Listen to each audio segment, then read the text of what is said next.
Former African Action Congress presidential candidate in the 2023 election, Omoyele Sowore, has made bold claims regarding the future of Nigeria, particularly concerning the Igbo ethnic group.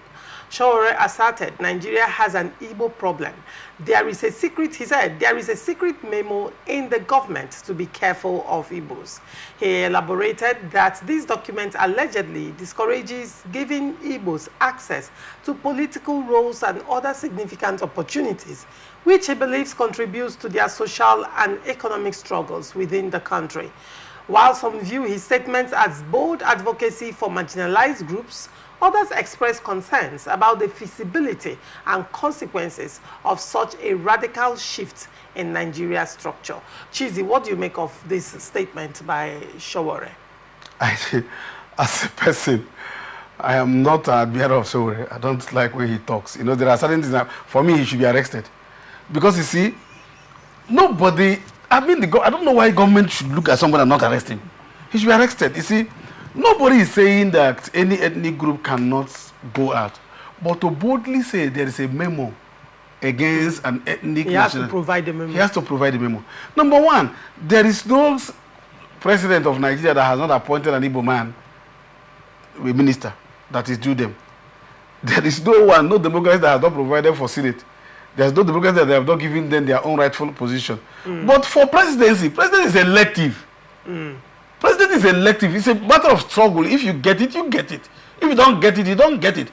That is not to talk about their quest for other things. After all, we also do have. You don't know where I support, but I don't want to talk about those support. But to say that there's a memo that says that you have the minimum of a 37 minister, I'm talking about the minimum, that means that all the Igbo states do have representative there. So you can't say that. All right. All right. Nze, what do you make of this statement by Sowore? First, I need to declare my origin before speaking. All right. I'm Igbo man. Okay. And Sowore has said that Nigeria must break up for Igbos to survive.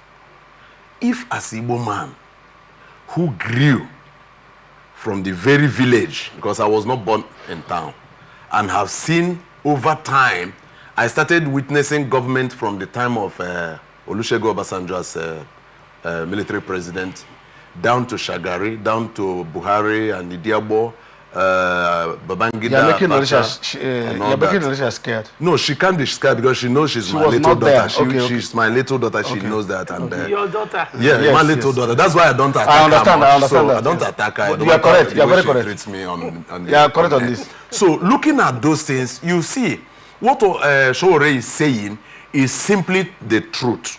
The Igbo marginalization in Nigeria is overbearing. But I thank God for these people called Igbos.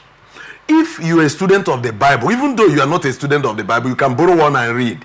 Look at what happened in the book of Exodus, the beginning part of Exodus. You discover that the Israelites were in Egypt under strict marginalization to the extent that it was as if they are now serving the Egyptians. But the time came that a man rose up.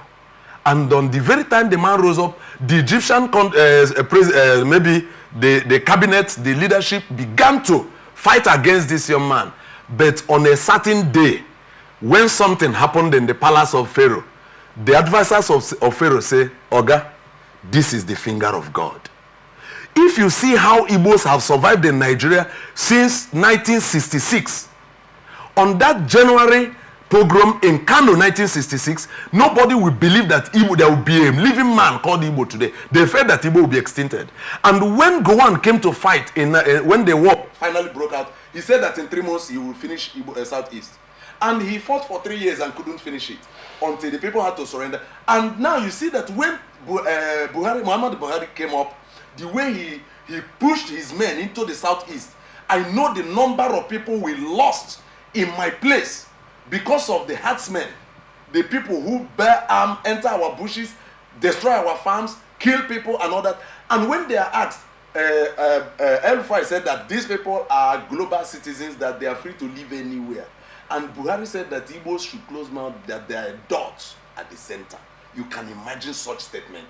And such person is still moving about freely in the streets of this country. And Nigeria say, Igbos say, we are a dot. Can you please allow us survive? And Nigeria say, you cannot go. We must keep Nigeria one. You are keeping Nigeria one. You are dealing and maltreating these people. There is no problem. We will continue it. But one thing they need to look at, okay, you have produced the government, the presidents and the vice presidents all over. How far your state and how far Igbo states? Go to Anambra State today and see, in fact, move down to Onitsha and compare any other city apart from Lagos and Abuja, where the federal resources was used to develop. Go to Enugu, go to everywhere in Igbo land is developed not by government but by the people themselves. So you see that Igbos are self-reliant. With or without Nigeria economy, Igbos will grow. But the reason why we are even complaining, if I may back Sowore a little, is that we had wanted a kind of free governance for ourselves. And you say, no, we must stay under you. That is why we are buying fuel in Southeast, 1,300 naira, 1,350 in Southeast. If you leave Igbos, we produce fuel and sell it to ourselves as 50-50 kobo.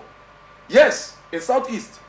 So you see, most of the things that we are suffering today is as a result of where Nigerian government kept the Igbos. Right. Let me say this, in support to what Sowore is not Igbo man, he's a Yoruba man, but he has seen something. And that memo, he said that is kept in the government house, that no, the Nigerians should be careful of Igbos.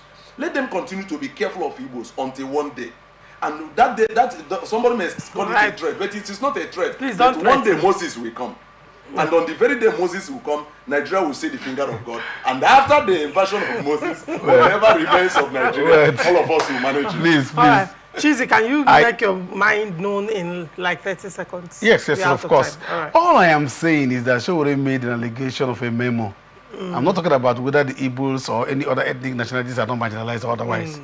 I'm just talking about the memo. That's a very strong allegation. That's a strong allegation. That's what I'm saying. But for marginalization or otherwise, that is another ball game. That if we want to discuss that, we will not discuss that. All right. I will also tell you that Igbos are marginalizing Igbos.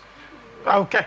Now that's conversation for another day. Sadly, we are out of time. I actually would have loved us to continue having this. We don't have time.